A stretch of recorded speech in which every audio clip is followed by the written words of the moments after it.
오늘 함께 나눌 말씀은 에스겔 19장의 말씀입니다.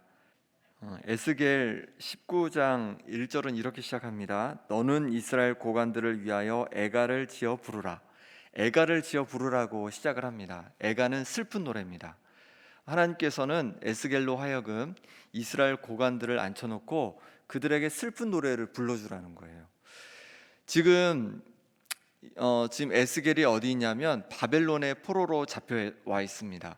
바벨론의 포로로 바벨론에 와 있는 그 상황에서 고관들, 함께 포로로 잡혀온 이스라엘 고관들을 앞에 앉혀놓고 이 슬픈 노래를 부르라고 그렇게 말씀하시는 겁니다. 이 슬픈 노래는 무엇을 담고 있냐면 바로 이스라엘 백성이 당한 그 고난과 또 앞으로 당할 고난을 담고 있어요. 조금 더 구체적으로 말하면 바로 지금 이 에스겔이 포로로 잡혀온 때는 유다의 여호야긴 왕 때인데, 그 여호야긴 왕이 잡혀온 그 사건과 또 그 이후에 마지막 왕인 시드기야 왕이 결국은 포로로 잡히고 예루살렘이 멸망할 거를 이 내용에 담고 있습니다. 그러니 그 내용들, 이스라엘 백성들이 당한 또 앞으로 당할 그 슬픔을 이 애가 한 장에서 잘 표현해주고 있는 것입니다. 이스라엘 백성이 당할 슬픔을 표현해 준다고 말씀을 드렸는데, 이것은 이스라엘 백성의 슬픔만이 아니라 또한 하나님의 슬픔과 안타까움을 담고 있는 내용이라 할 수 있겠습니다. 하나님께서는 이스라엘 백성을 애굽에서 노예 생활하던 그들을 택하셔서 하나님께서는 그들을 애굽에서 건져내시고 가나안 땅으로 인도해 주셨습니다. 이곳에서 하나님 말씀에 순종하며 그렇게 복되게 살라 하셨지만, 그들은 하나님의 말씀에 거역하여서 하나님의 말씀을 하나님을 배반하고 또 하나님 말씀에 계속해서 불순종하며 살아갔습니다. 그런 그들을 향해서 정말로 그들의 범죄가 쌓이게 되므로 결국 그들이 심판을 받을 수밖에 없게 된 것이죠. 그것은 이스라엘 백성의 슬픔일 뿐만 아니라 또한 불순종한 그들을 향한 안타까움이 담긴 하나님 아버지의 슬픔이기도 했습니다. 예수님도 예루살렘 성 가까이 오셨을 때 그 예루살렘 성을 보시면서 예루살렘 성이 돌 하나도 돌 위에 남지 않을 정도로 무너져 내릴 것이다 라고 말씀하시면서 우셨다라고 표현되고 있습니다. 왜 그럼 하나님의 백성이 머무는 예루살렘 성이 무너지게 되었을까요? 하나님의 백성이라 하면서 외식하여 겉모습만 경건하게 하면서 성전을 장사의 소굴로 삼고 그리고 하나님 말씀에 불순종했기 때문입니다. 그래서 예수님께서는 그 성을 보시면서 우셨던 것이죠. 우리도 마찬가지입니다. 우리가 하나님의 자녀가 되었습니다. 우리 행위가 아니라 믿음으로, 은혜로 하나님의 자녀가 되었습니다. 하나님의 자녀가 되었음에도 불구하고 하나님 말씀 앞에 순종하며 살지 않을 때 그것이 하나님의 또한 슬픔이 될 줄 믿습니다. 그러니 우리는 하나님 말씀 앞에 더욱 순종하려고 애쓰는 하나님의 자녀가 되어야 할 것입니다. 이제 본격적으로 애가의 내용을 한번 살펴볼 텐데요. 이 애가는 크게 두 부분으로 되어 있습니다. 먼저 2절에서 9절까지가 한 부분이고 10절에서 14절까지가 한 부분입니다. 2절에서 9절까지 남유다의 두 왕을 이야기하고 있고, 마지막 10절에서 14절까지는 마지막 왕인 시드기야 왕에 대해서 얘기하고 있습니다. 먼저 2절에 보니까 이렇게 시작합니다. 제가 읽어보겠습니다. 부르라, 내 어머니는 무엇이냐? 암사자라. 그가 사자들 가운데 엎드려 젊은 사자 중에서 그 새끼를 기르는데, 여기 보니까 암사자가 나오고 암사자를 어머니다라고 표현을 하고 있습니다. 이 암사자는 무엇을 말할까요? 암사자는 유다 민족, 유다 왕조를 말한다 할 수 있겠습니다. 왜 그러냐면 야곱이 12아들을 축복할 때 유다를 축복하는 장면에서 이렇게 표현하고 있기 때문입니다. 유다는 사자 새끼로다. 내 아들아, 너는 움킨 것을 찢고 올라갔도다. 그가 엎드리고 웅크림이 숫사자 같고 암사자 같으니 누가 그를 범할 수 있으랴. 그러니까 유다를 향해서 사자로 표현하고 있어요, 야곱이. 그래서 여기서 말하는 그 사자, 암사자는 누구를 말하냐면 유다를 말하고, 조금 더 정확히 말하면 유다 왕조를 말한다 할 수 있습니다. 그런데 이 암사자가 어떻게 하냐면 새끼를 기릅니다. 새끼를 기르는데 3절에 보니까 그 새끼 하나를 키움에 젊은 사자가 되어라고 표현하고 있어요.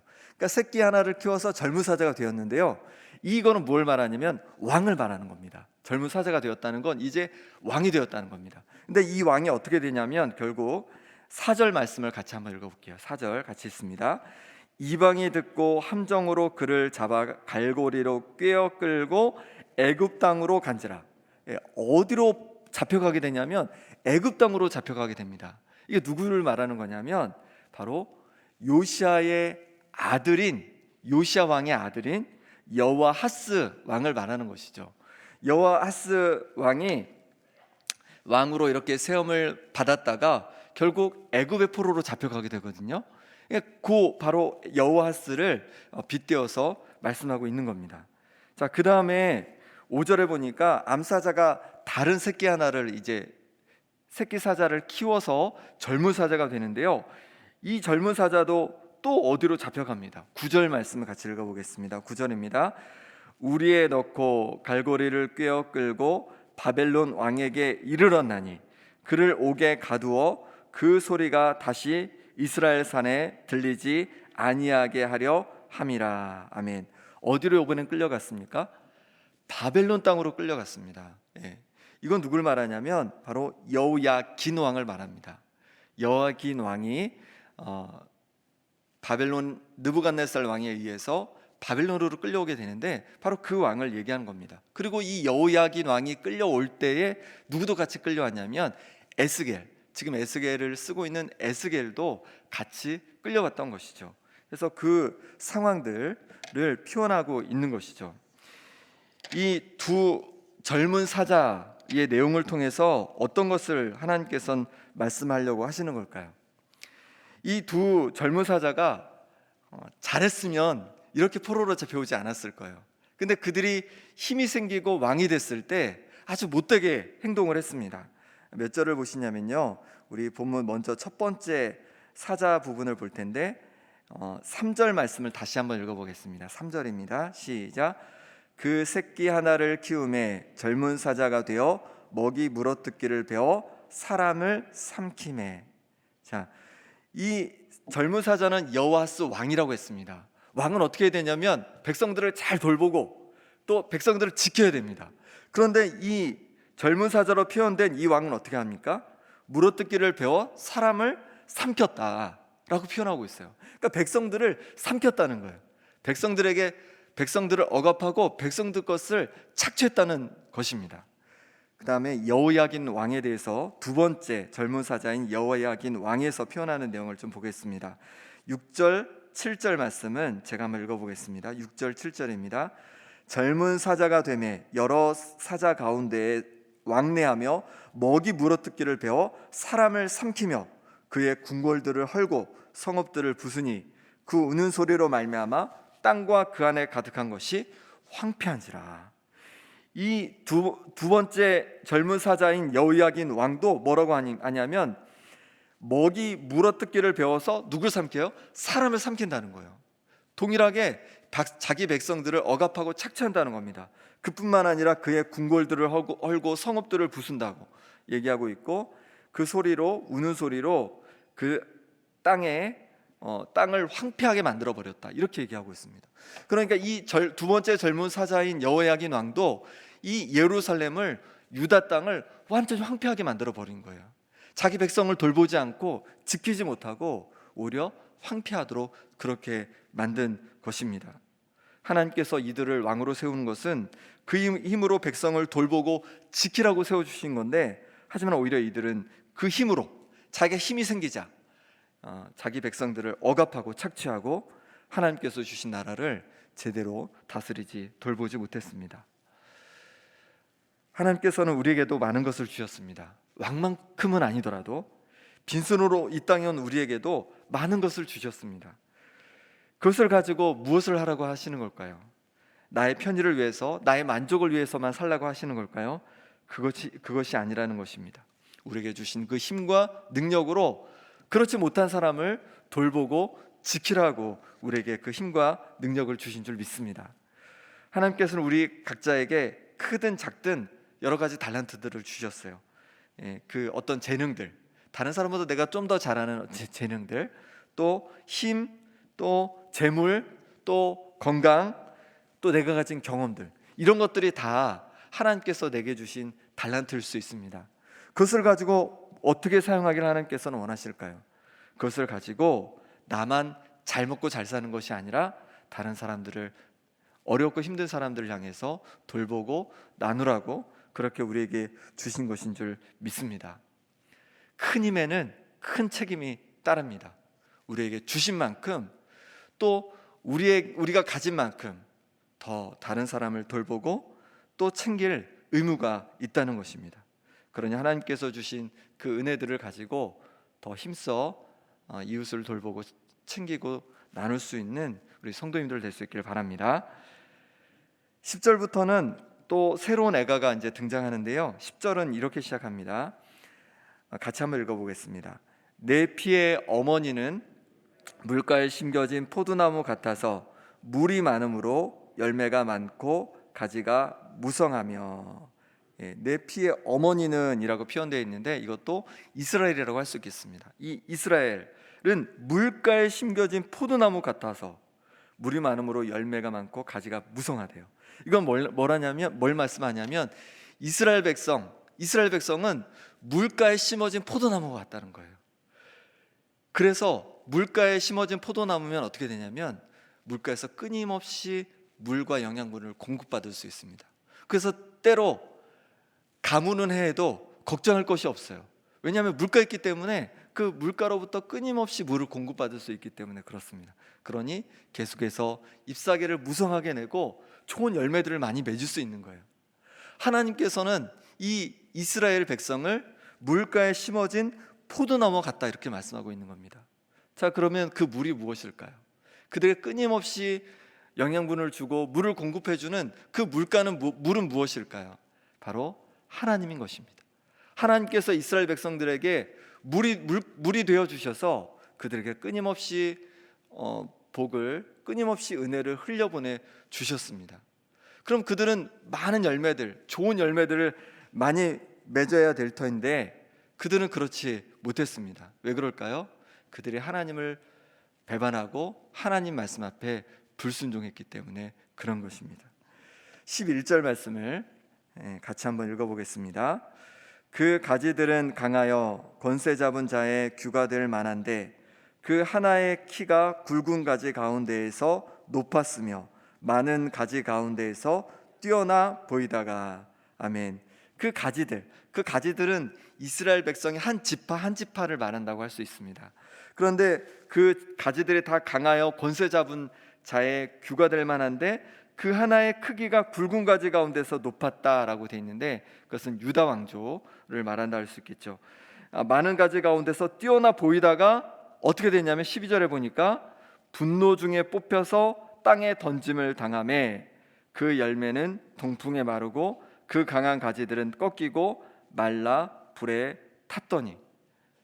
이렇게 강한 가지였는데 그 가지가 어떻게 되냐면 분노 중에 뽑혔다라고 그렇게 말씀하고 있습니다.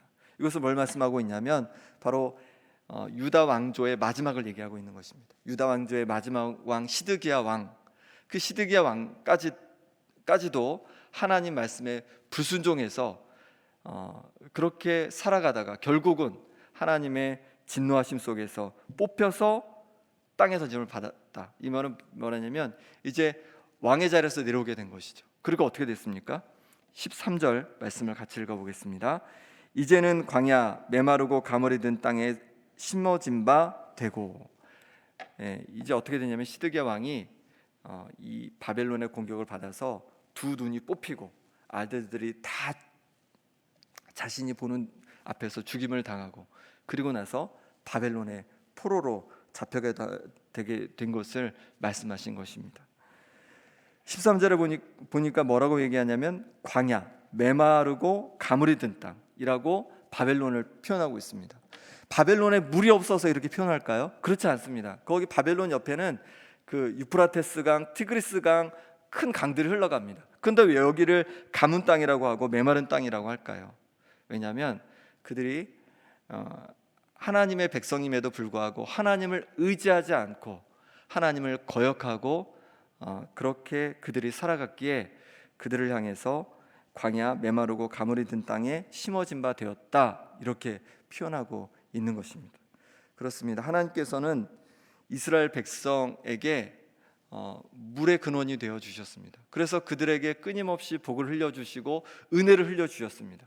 그럼에도 불구하고 이스라엘 백성이 하나님을 의지하지 않고 헛된 우상을 섬기고 백성들을 억압했을 때 하나님은 그로 인해서 그들이 그 메마른 땅으로 옮겨지게 하신 것이죠. 우리도 마찬가지입니다. 우리를 하나님께서는 하나님의 자녀로 삼아 주셨습니다. 우리가 하나님의 자녀로서 하나님을 붙잡고 하나님을 의지하고 끝까지 살아간다면 하나님께서 우리에게 복 주시고 우리에게 풍성함을 날마다 더해 주실 줄 믿습니다.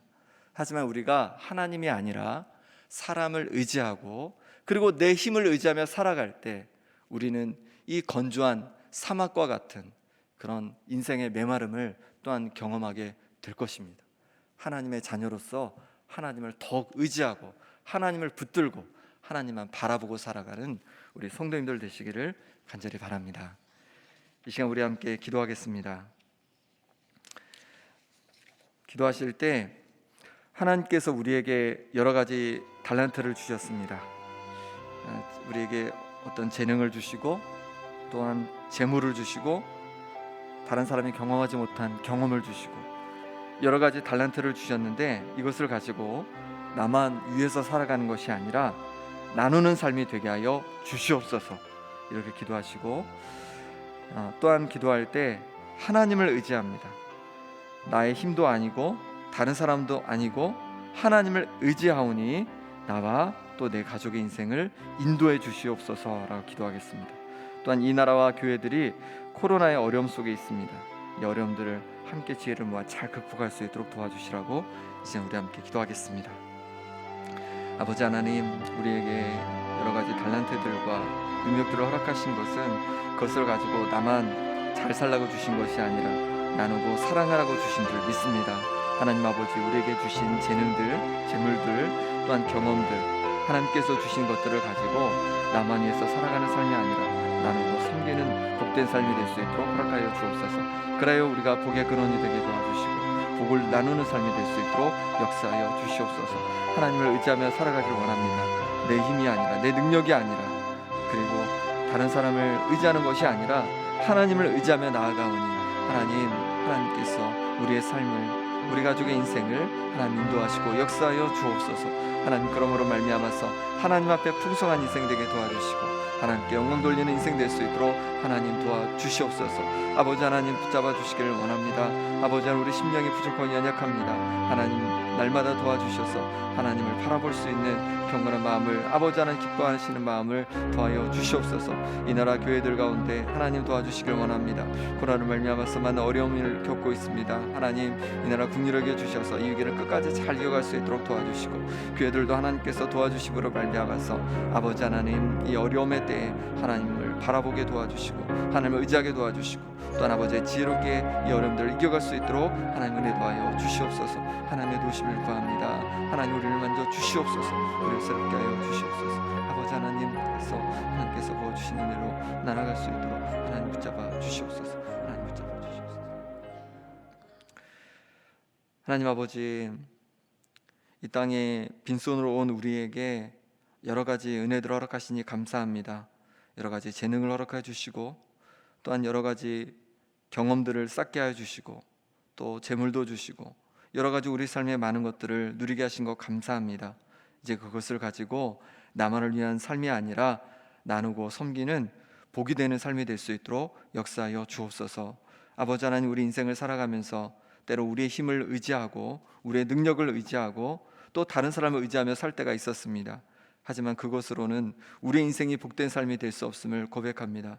하나님 아버지를 온전히 의지하며 나아가오니 우리와 우리 인생을 인도하여 주시옵소서. 이 나라와 교회들 하나님 코로나로 말미암아서 정말로 많은 어려움 가운데 있습니다. 하나님 이 땅을 긍휼히 여겨 주셔서 이 나라가 아버지 하나님 이 어려움 때를 지혜롭게 잘 이겨가게 도와주시고 교회들도 이 어려움 때에 지혜를 주셔서 하나님 뜻 안에서 이 어려움들을 잘 이겨갈 수 있는 은혜를 더하여 주시옵소서. 예수 그리스도 이름으로 기도드립니다. 아멘.